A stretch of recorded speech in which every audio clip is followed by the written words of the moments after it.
क्या आप योग को हिंदू धर्म या हिंदू विचारधारा का एक हिस्सा नहीं समझते? क्योंकि बहुत से लोग कह रहे हैं कि योग मुस्लिम धर्म के या ईसाई धर्म के खिलाफ है। एकेश्वरवादी धर्मों में आप सिर्फ एक भगवान को ही पूजते हैं और योग उसका उल्टा है। देखिए, योग में किसी भी तरह की पूजा नहीं होती। वैसे भी मैं आपको बता दूं, ऐतिहासिक रूप से योग सभी धर्मों के आने के पहले से मौजूद है। ये 15,000 साल से अधिक पुराना है, जब आदि योगी ने पहले योग सूत्र दिए थे। 15,000 साल पहले इंसानों के लिए धर्म जैसी कोई चीज ही नहीं थी। उस समय उन्होंने समझाया कि इस इंसानी तंत्र को कैसे हम उच्चतम स्तर तक ले जा सकते हैं, ताकि एक ऐसा अनुभव पैदा हो। देखिए, खुश रहना अपने आप में कोई लक्ष्य नहीं है। अगर आप अपने खुद के स्वभाव से ही खुश हैं, तो इसका मतलब है कि आपके अंदर दुखी होने का डर चला गया है। जब दुखी होने का कोई डर नहीं हो, सिर्फ तभी आप अपने जीवन को पूरी तरह से जी पाएंगे। नहीं तो आप हमेशा आधा कदम ही बढ़ाएंगे। आप जिन्हें धर्म कह रहे हैं, वो ज्यादातर दुखी होने के डर का नाजायज फायदा उठा रहे हैं। तो योग उस बारे में नहीं है। यह आपको दुखी होने के डर से आजाद करता है।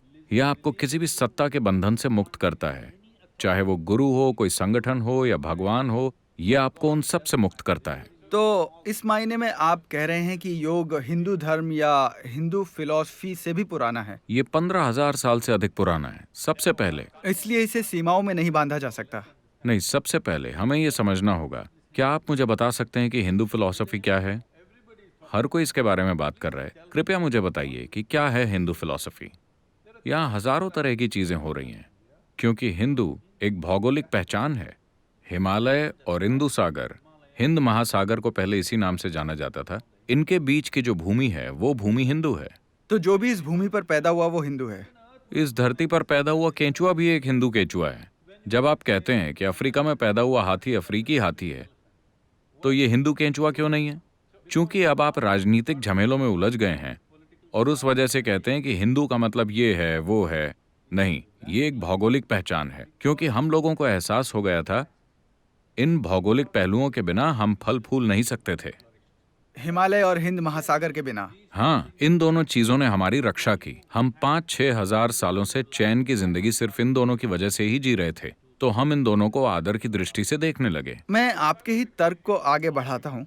अगर कोई इंसान पाकिस्तान में पैदा हुआ है या नेपाल या बांग्लादेश या भूटान या श्रीलंका में या उत्तर प्रदेश में जन्मा कोई मुसलमान या केरल में पैदा हुआ कोई ईसाई, वो सभी हिंदू हैं। भौगोलिक दृष्टि से। ठीक है, पर जरूरी नहीं है कि। देखिए, सबसे पहले मुझे ये बताइए कि हिंदू धर्म या हिंदू फिलॉसफी क्या है? क्या आप जानते हैं? नहीं, इसीलिए तो मैं आपके पास आया हूँ। यही तो मैं कह रहा हूं। ऐसा नहीं है कि सिर्फ आप नहीं जानते।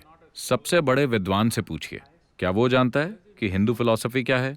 ऐसी कोई चीज ही नहीं है, क्योंकि ये एक ऐसी भूमि है जिसने हर तरह की फिलॉसफी को जन्म दिया है। हर तरह की। every kind, because this has always been a land of seekers, never a land of believers. We never believed in it. क्योंकि ये हमेशा से खोज करने वालों की भूमि रही है, विश्वास करने वालों की नहीं। इस देश में परम लक्ष्य हमेशा मुक्ति या आजादी रहा है, भगवान कभी नहीं। हम्म। कभी कोई विश्वास प्रणाली नहीं रही। हमेशा सवाल उठाना, हर चीज पर विवाद करना, खोज करना ही यहाँ पर जीवन का तरीका रहा है। तो हिंदू धर्म जैसी किसी चीज का सवाल ही कहाँ उठता है?